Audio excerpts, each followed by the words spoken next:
Sometimes identical object questions are a little hard to see that it's an identical object question. Like this one, Graham walks 8 blocks from his home to the library. He always walks 4 blocks east and 4 blocks south. If I draw a picture of what's happening here, I've got a grid here, 4 blocks in one direction, 4 blocks in the other direction. He's walking east, then south. He's getting to the library. Library would be down here. Home would be up here.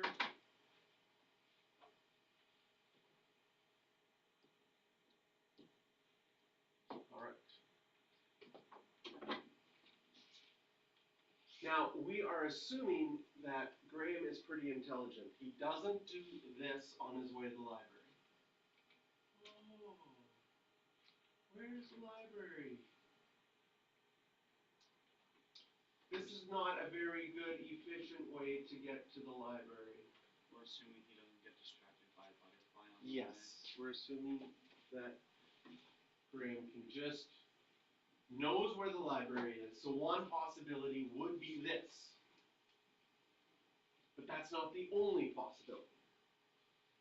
Now you could start just drawing them out and counting as you go, but you're like, it's going to get very busy, right? Is anybody counting as I'm doing this?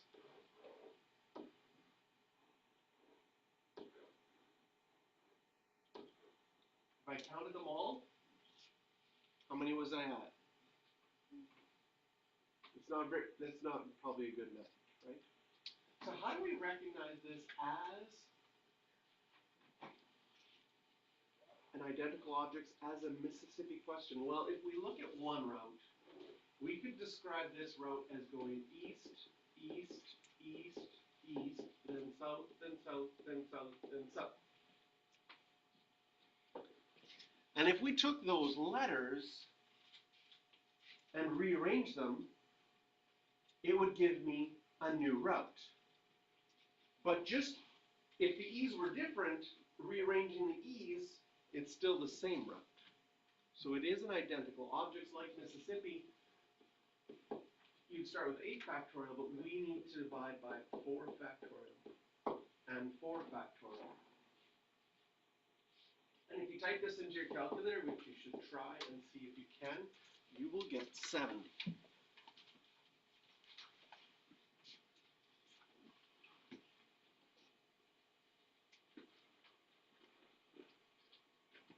So if we just tried to count the routes, it would be a little bit complicated. Although I'm going to show you a way to count routes that would be actually not too bad to do. Okay? For example, if the library was here, there's only one route. Would you agree that even if the library was there, the only way he could go is straight? Any other way would add extra, which is, we're assuming he's smart that he's not going to do that. So all of these on a straight line would be one route. What about these ones going down? How many ways, if the library was here, how many ways? Also one. And also if it was here just straight down, one road to get there, one road to get to this point. There's only one way to get to this point if you're not backtracking. But this one, if the library was there, we can count this. How many ways can you get to the library if it's there?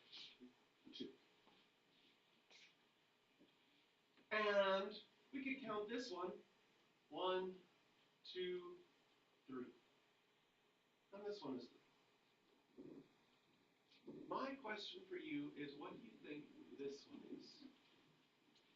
And this one. And this one. You can either count them, or see if you can find the shortcut pattern that figures it out.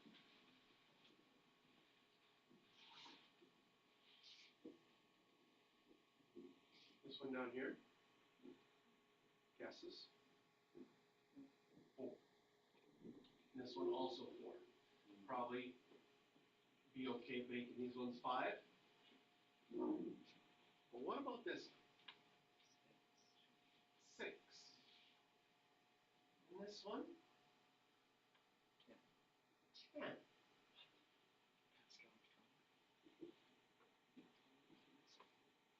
And this one, similarly, 10. Why are the numbers what they are? Do you see the shortcut? What do you think, Cal? You add them diagonally. Now, does it make sense that if you could get to this dot with 3 ways, and this dot with 3 ways, you could get to the new dot either by going from that 3 down, or from this 3 over. And if there's 3 ways this way, and 3 ways this way, then it would make 6 ways to get to this one. And so we could finish filling this in. This is going to be 15, this is going to be 20, this is going to be 15, 35, 35, and look at that. We get 70, just like the other result as well. What's really nice about this method is if all of a sudden there was like a lagoon, big pond, and you don't feel like swimming to the library, you might have to avoid that. And we could still use this counting method to avoid that. It even works here, right? There's 0 ways of coming down to that point, so there's just 1 plus nothing, because there's no other routes getting there. So you could use that idea for that as well. Okay. Questions on this one? Just numbers.